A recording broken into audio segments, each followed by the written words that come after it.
മെറീന ഏതോ ഒരു ഷൂട്ടിംഗ് ലൊക്കേഷനിൽ പോയിരുന്നപ്പം വേറൊരു സൂപ്പർ സ്റ്റാർ വന്നിട്ട് വണ്ടി ഡോറ് ഭയങ്കര ലൗഡായിട്ട് അവര് കൊട്ടി അടിച്ചു എന്നുള്ളത്. ആ ഇൻസിഡന്റ് എന്തായിരുന്നു? അത് ഫീമെയിൽ തന്നെയായിരുന്നു. ആണോ? അത് ഫീമെയിൽ ആർട്ടിസ്റ്റ് ആയിരുന്നു. സൂപ്പർ സ്റ്റാർ എന്ന് ഞാൻ കൺസിഡർ ചെയ്യാൻ എനിക്ക് അറിയില്ല. I can't call her super star. She just an upcoming star. അപ്പം അതും ഇതേപോലെ വളരെ ഫ്രണ്ട്ലി ആയിട്ട് ബിഹേവ് ചെയ്തുകൊണ്ടിരുന്ന ഒരു വ്യക്തിയാണ്. പക്ഷെ പെട്ടെന്ന് അങ്ങനെ ഒരു ബിഹേവിയർ ഉണ്ടായപ്പോ എനിക്കിതാ പ്രശ്നം, ഇതെന്തിനാ ഇങ്ങനെ ചെയ്യണമെന്നുള്ള സംഭവം ഉണ്ടാവുമല്ലോ. അപ്പൊ അത് മെറീനയ്ക്ക് അഗെയിൻസ്റ്റ് ആയിട്ട് തന്നെയായിരുന്നു ഡോർ അടച്ചത്, അതോ? ഞാൻ മാത്രമേ വണ്ടിയിൽ ഉണ്ടായിരുന്നു. അതെ അതെ. പക്ഷെ അന്ന് വണ്ടി ഓടിച്ചിരുന്ന ഡ്രൈവർ ചേട്ടന് പോലും അത് സങ്കടമായി. എന്നിട്ട് ആ പുള്ളി പറഞ്ഞു, എനിക്ക് ക്ലിയർ ആയിട്ടൊന്നും അറിയില്ല, അപ്പൊ അതൊന്നും പറയാമോ? എന്താ ഇൻസിഡന്റ്? ഞങ്ങള് ഒരു മൂവി ഒരുമിച്ച് വർക്ക് ചെയ്തതാണ്. അപ്പം ഒരു 100 മീറ്റേഴ്സ് അപ്പുറത്തേക്ക് ഷൂട്ടുള്ളൂ. വണ്ടിയിൽ പോകേണ്ട ആവശ്യമില്ല, നടന്നു പോകാനുള്ളതേ ഉള്ളൂ സത്യം പറഞ്ഞ്. അപ്പൊ ഞാൻ ആദ്യം മേക്കപ്പ് കഴിഞ്ഞ് റെഡി ആയപ്പം അതിന്റെ തലേ ദിവസം ഇതേപോലെ ഞാൻ ഫ്രണ്ടിൽ ഇരിക്കുന്ന സമയത്ത്, അതായത് ഡ്രൈവറുടെ സൈഡിലെ സീറ്റിൽ ഇരിക്കുന്ന സമയത്ത് ഷീ ഫെൽറ്റ് അപ്സെറ്റ്. അപ്പൊ എനിക്കത് മനസ്സിലായി. ഇപ്പൊ ചില ആളുകൾക്ക് ഉണ്ട് ഇങ്ങനെ അപ്സെറ്റ് ആവുന്ന ഒരു പരിപാടി. ഇതിനു മുമ്പ് എനിക്ക് എക്സ്പീരിയൻസ് ഉണ്ടായിട്ടുണ്ട്, which is from a male. അപ്പം ഈ കാര്യം എന്താ വെച്ചാൽ, ഞാനപ്പോ നെക്സ്റ്റ് ഡേ സെക്കൻഡ് ഡേ ഇങ്ങനെ 100 മീറ്റേഴ്സ് ഷൂട്ടുള്ള സ്ഥലത്ത് പോകാൻ വേണ്ടിയിട്ട് ഞാൻ ബാക്കിലിരുന്നു. Let she come and sit in front എന്നുള്ള രീതിയിൽ. അപ്പൊ ഫ്രണ്ടിൽ ആളിരുന്നില്ല. ഞാൻ ഇങ്ങനെ ഫോണിൽ കളിക്കും. അപ്പൊ നമുക്ക് ഒരാൾ ഡോർ തുറക്കുമ്പോൾ അറിയാൻ പറ്റില്ല. അപ്പൊ ആളുടെ ക്യാരവാന്റെ ഡോറിന്റെ ഫ്രണ്ടിലാണ് ഞാൻ എന്റെ ഒരു പൊസിഷൻ ഇരിക്കുന്നത്. ഞാൻ ഫോണിൽ കളിക്കുമ്പോൾ ആള് തുറന്ന് എന്നെ കണ്ട ഉടനെ ആള് വാതിലടച്ചു. അപ്പൊ എനിക്ക് മനസ്സിലായി. അപ്പൊ ഞാൻ വെച്ച്, ദൈവമേ, ഇന്നലെ ഫ്രണ്ടിലിരുന്നായിരുന്നല്ലോ പ്രശ്നം, ഇന്നിപ്പോ എന്താ പ്രശ്നം എന്ന്. അപ്പൊ അസിസ്റ്റന്റ് വന്നിട്ട് പറഞ്ഞു അടുത്ത വണ്ടി വിട്ടോളാൻ. അപ്പൊ ക്യാരവാനിലെ ചേട്ടൻ അപ്സെറ്റ് ആയി, ആൾക്ക് സങ്കടമായി. ആളെൻ്റെ അടുത്ത് എന്തൊക്കെയോ പറഞ്ഞു. ആള് പറഞ്ഞു എന്തായാലും ഇങ്ങനെ അങ്ങനെ ഇങ്ങനെ പുള്ളി എന്തൊക്കെയോ പുള്ളിയുടെ ഒരു വിഷമം പോലെ പറഞ്ഞു. അപ്പൊ എന്റെ അസിസ്റ്റന്റ് ഉണ്ടായിരുന്നു. ഞാൻ വണ്ടിയിൽ നിന്ന് ഇറങ്ങി. ഞാൻ പറഞ്ഞു, ചേട്ടാ ഇനിയും നമ്മള് കൊണ്ടാക്കി തിരിച്ചു വന്ന് ആളെ പിക്ക് ചെയ്ത് പോകുമ്പോഴേക്കും ലേറ്റ് ആവും. അവിടെ ഒരു വലിയ ഡയറക്ടർ വെയിറ്റ് ചെയ്യുന്നുണ്ട്. അദ്ദേഹത്തിന്റെ വയസ്സും അദ്ദേഹത്തിന്റെ ഒരു കരിയർ ഗ്രാഫും നമ്മൾ മാനിക്കണം. ഞങ്ങൾ നടന്നു പോയിക്കോളാം എന്നുകൊണ്ട് ഞങ്ങൾ നടന്നുപോയി. സാർ അവിടെ ഇരിക്കുകയായിരുന്നു. സാർ ഭയങ്കരമായിട്ട് അപ്സെറ്റ് ആയിട്ട് വെച്ച്, എന്ത് ചെയ്യായിരുന്നു നിങ്ങൾ ഇത്ര നേരം, അതിന് ഫുൾ ക്രൂ വെയിറ്റ് ചെയ്യുക. ഞാൻ സാർ എനിക്ക് ഇപ്പൊ പ്രത്യേകിച്ച് ഒന്നും പറയാൻ പറ്റില്ല, ഷോട്ട് കഴിഞ്ഞിട്ട് പറയാം. ഇതാണ് എക്സ്പീരിയൻസ് ഉണ്ടായത്, which is from A female, which I felt bad. എനിക്ക് സങ്കടമായി. ബിക്കോസ് സങ്കടം ആസ് എന്തിനാ അങ്ങനെ ചെയ്യണേ. അപ്പൊ അത് നിങ്ങളിപ്പോ ഒരുമിച്ച് ഒരു ഷൂട്ടിംഗ് നടക്കുമ്പോൾ, നിങ്ങൾ ഒരുമിച്ച് ഒരു സീൻ വരുമ്പോൾ നിങ്ങളുടെ ആ ഒരു അഭിനയത്തിലോ അല്ലെങ്കിൽ നിങ്ങൾ ഒരുമിച്ചുള്ള സീനിനോ അത് ബാധിക്കും? ഞങ്ങളെ കണ്ട സിസ്റ്റേഴ്സ് ആണെന്ന് തോന്നും, അത്ര സ്നേഹമാണ്. എന്നിട്ട് അവര് ഇതിൽ വരുമ്പോ അവര് വളരെ അത്ര ഫ്രണ്ട്ലി ആയിട്ട് നിൽക്കും. അതെ അതെ അതെ. അതൊരു കഴിവാണെന്ന് എനിക്ക് തോന്നുന്നു. ശരിക്കും അവര് ജീവിതത്തിലും ഇതിലും റീലിലും അത് ഭയങ്കര ബുദ്ധിമുട്ടല്ലേ ചേച്ചി?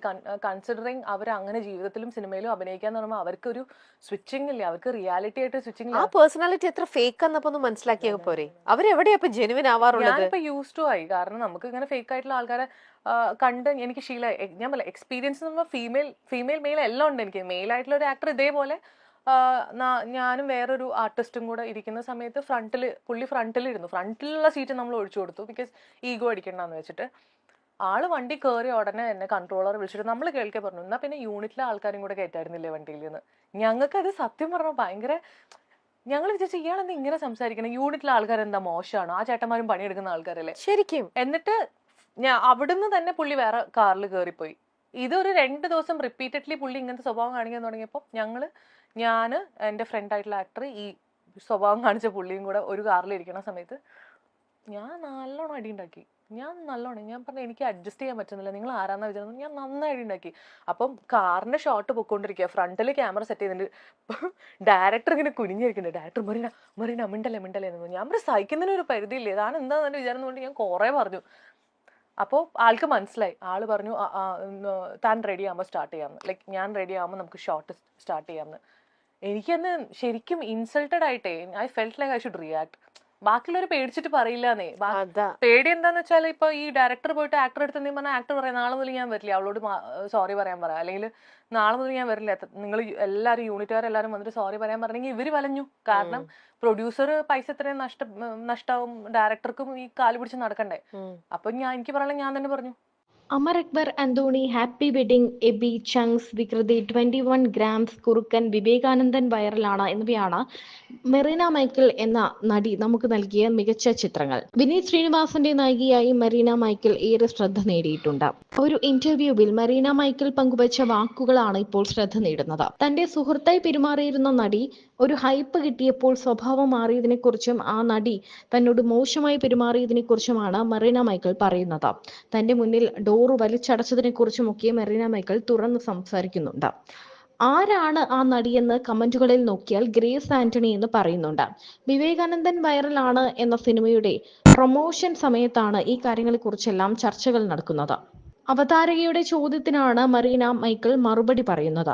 എന്താണ് ആ നടിയുമായുള്ള പ്രശ്നം? അങ്ങനെയുള്ള ചോദ്യങ്ങൾക്കാണ് തന്നോട് വളരെ മോശമായ ഒരു നടി പെരുമാറിയതിനെ കുറിച്ചും താൻ അതിനെ എങ്ങനെ റിയാക്ട് ചെയ്തു എന്നതിനെ കുറിച്ചുമെല്ലാം മറീന തുറന്ന് സംസാരിക്കുന്നത്.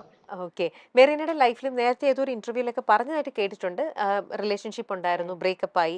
അപ്പൊ അങ്ങനത്തെ ഒരു ഇൻസിഡന്റ് വരുമ്പോൾ അതൊക്കെ ശരിക്കും ആരാണെങ്കിലും നമ്മളൊരു ബ്രേക്കപ്പിലേക്ക് വന്നു പോയുമ്പോൾ അതൊരു മെയിലോ ഫീമെയിലോ ആരാണെങ്കിലും ശരിക്കും നമ്മളൊരു ജെനുവനായിട്ട് നിന്ന റിലേഷൻ ആണെങ്കിൽ നമ്മളെ വല്ലാണ്ട് അത് വേദനിപ്പിക്കുന്ന ഒരു കാര്യം തന്നെയാണ് അല്ലെ. അതിൽ നിന്നും നമ്മൾ തിരിച്ചു വരിക എന്ന് പറയുന്നത് സൈഡിൽ നിന്ന് പറയുന്നവർക്ക് ഈസിയാണ്, പക്ഷെ അത് അനുഭവിക്കുന്നവർക്കേ അറിയുള്ളൂ അത് എത്ര ഹാർഡാണ്, എത്ര ദിവസം എടുക്കും അതിൽ നിന്നും ഇതായിട്ട്. മെറീനയ്ക്ക് ആ ഒരു സിറ്റുവേഷൻ ഈ പറയുന്ന പോലെ വേറെ പലരുടെയും കഥകൾ കേട്ടൊരാളെന്നുള്ള രീതിയിൽ മെറീനയ്ക്ക് സെൽഫായിട്ട് അങ്ങനെ ഒരു എക്സ്പീരിയൻസ് വന്നപ്പോൾ അതിൽ നിന്നുള്ള ഒരു ഇതെന്ന് പറയുന്നത് മെറീനയ്ക്ക് ഈസി ആയിരുന്നോ അതോ മെറീനയും ഈ പറയുന്ന പോലെ സ്റ്റക്കായോ? ഇല്ല, ഞാൻ ഒരിക്കലും സ്റ്റക്ക് ആയിരുന്നില്ല. ടു ബി വെരി ഫ്രാങ്ക്, ഒരിക്കലും സ്റ്റക്ക് ആയിരുന്നില്ല. ഞാൻ എന്റെ 100% എല്ലാ റിലേഷൻഷിപ്പിലും കൊടുത്തിട്ടുണ്ട്. ബിക്കോസ് കരിയറും പേഴ്സണൽ ലൈഫും മെയിൻറ്റെയിൻ ചെയ്ത് പോകാന്ന് പറയുന്നത് വെരി ബിഗ് ടാസ്ക്. അത് അറിയായിരിക്കും, യു ഹാവ് എ ഫാമിലി അല്ലേ. അപ്പം നമ്മള് വർക്കിന്റെ ഇടയിൽ അല്ലെങ്കിൽ സിനിമയിൽ എന്തെങ്കിലുമൊക്കെ നല്ല വർക്കുകൾ വരണം എന്ന് ചിന്തിക്കുന്ന സമയത്താണ് ഇവിടെ ഈ പറഞ്ഞ പോലെ ഒരു പേഴ്സണൽ ലൈഫിൽ നമ്മുടെ ലൈഫിൽ ഒരു പാർട്ട്ണർ വേണമെന്ന് വിശ്വസിക്കുന്നത്.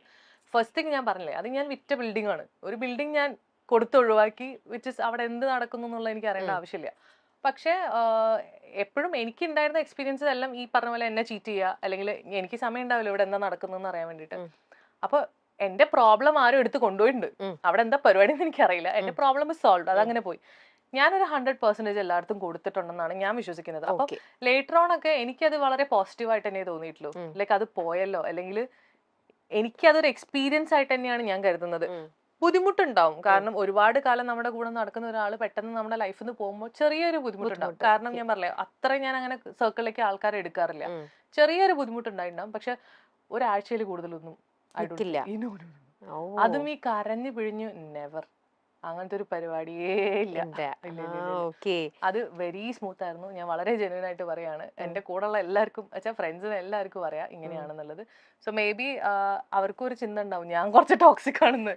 കാരണം ഇവർക്കും ഒരു പ്രശ്നമില്ലല്ലോ, ഇത്ര കൂളായിട്ട് പോകുന്ന കാണുമ്പോൾ പെട്ടെന്ന് അപ്പൊ നമ്മുടെ ഭാഗത്താണോ മിസ്റ്റേക്ക്, അതുകൊണ്ടാണ് ഇവൾ ഇത്ര കൂളായിട്ട് എന്നുള്ളൊരു. ലാസ്റ്റ് ഉണ്ടായിരുന്ന റിലേഷൻഷിപ്പ് വളരെ പ്രശ്നമുള്ള റിലേഷൻഷിപ്പ് ആയിരുന്നു. ഭയങ്കര ടോക്സിക് എന്ന് പറഞ്ഞാൽ ഞങ്ങൾ ഭയങ്കര പീസ്ഫുൾ ആയിട്ടുള്ള റിലേഷൻഷിപ്പിൽ അപ്കൊണ്ട് ഭയങ്കര അണ്ടർസ്റ്റാൻഡിങ്, ഭയങ്കര നല്ല രീതിയിൽ പോകുന്ന റിലേഷൻഷിപ്പ് ആയിരുന്നു.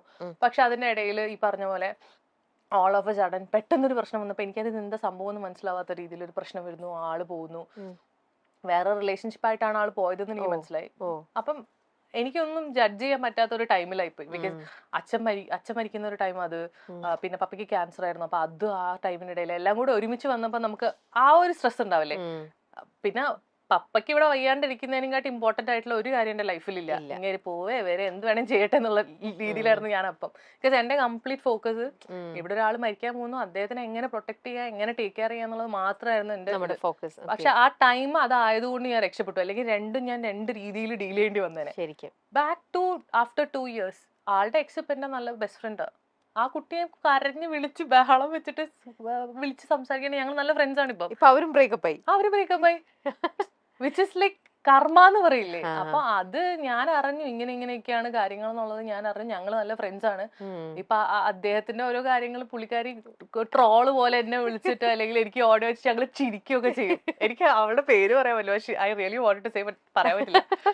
പക്ഷെ അത് രസമാണ്. അപ്പൊ എനിക്ക് മനസ്സിലാവണം എന്താ വെച്ചാൽ നമ്മളിത് എന്തിനാ ഇതിന്റെ പുറകെ പോയെന്ന് തോന്നുമല്ലോ. അങ്ങനെ ഒരു ഫീലിംഗ് ഇപ്പൊ എനിക്കുണ്ട്. സോ കഴിഞ്ഞ ദിവസമാണ് മറീന മൈക്കൽ ഒരു കാർ സ്വന്തമാക്കിയത്. കോഴിക്കോട് തിരുവണ്ണൂർ സ്വദേശിയായ മറീന മൈക്കൽ കുരിശിങ്കൽ കോഴിക്കോട്ടെ ടാറ്റ മോട്ടോഴ്സ് ഡീലർഷിപ്പായ റോത്താന മോട്ടോഴ്സിൽ നിന്നാണ് തൂവെള്ള നിറമുള്ള ടാറ്റ നെക്സോൺ സ്വന്തമാക്കിയത്.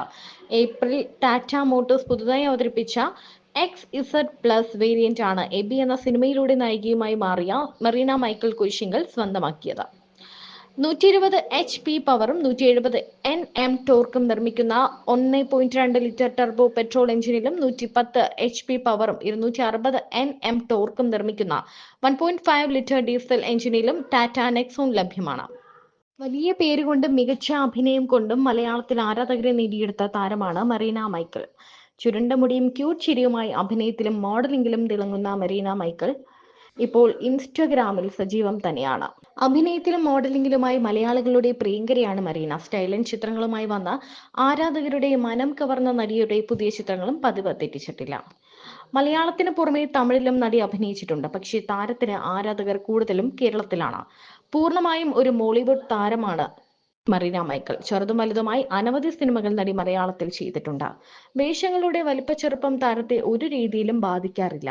ചെറിയ വേഷങ്ങൾ അനവധി ചെയ്തു വന്ന താരം മലയാളികളുടെ മനസ്സിൽ കയറുന്നത് ഹാപ്പി വെഡിങ് എന്ന സിനിമയിലൂടെയാണ്. ചിത്രത്തിലെ സോഫിയ നടിയുടെ മികച്ച വേഷമായിരുന്നു.